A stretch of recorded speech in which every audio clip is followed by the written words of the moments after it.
Yeah, can I gently push back on you? And you said something about the employee asking their boss, saying something to the effect of, I value kindness and I appreciate it if you would check in with me first before you just asked me how many widgets I produced last week. I get that. And on behalf of everybody who heard that and goes, man, I could never do that because that's awkward for me. My boss is going to think I'm squishy and a weakling. How do you navigate that? Wow.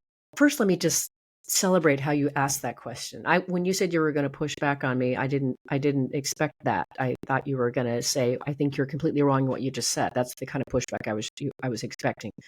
Um, I think that's a wonderful and delightful question to ask, and I'm guessing that there's a sea of people who are listening to this going, "Yeah, I definitely couldn't ask that question."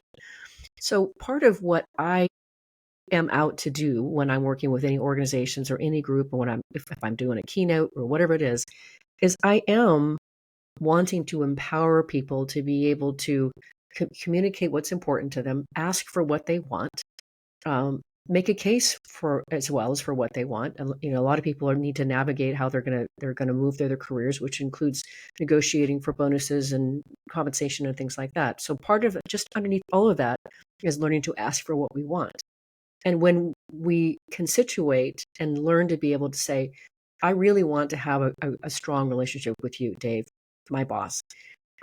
This job is important to me. I love working here. And I'd like to be able to share a few things that really make a difference for me and how I show up and I can give my best with you. And a simple thing is because I value kindness and I value feeling like I'm connected to you, it would mean a lot if we could start part of start our day just connecting on that level before we jump into the to-do list, whatever.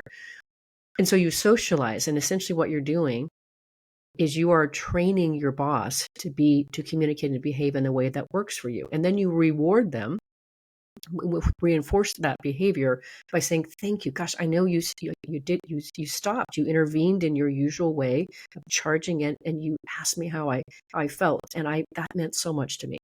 So if you can situate the context of why you're doing this, um, it really makes a huge difference. And I can tell you, Dave, in all the years that I have been helping organizations to measure and improve their employee engagement, one of the variables that we see consistently on the engagement surveys that brings people's engagement score down is that they don't feel seen. They don't feel seen or acknowledged by their leaders, who are literally walking down the hallway past them without even looking or saying hello or even smiling. It's like they don't even exist.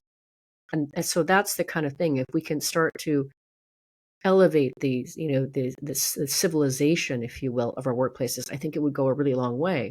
And so if we can empower individuals to learn to say what would make a difference for them and their performance and their connection in a way that's respectful and is trying to build the culture, I think this goes a long, long way for everyone to be better in this deal.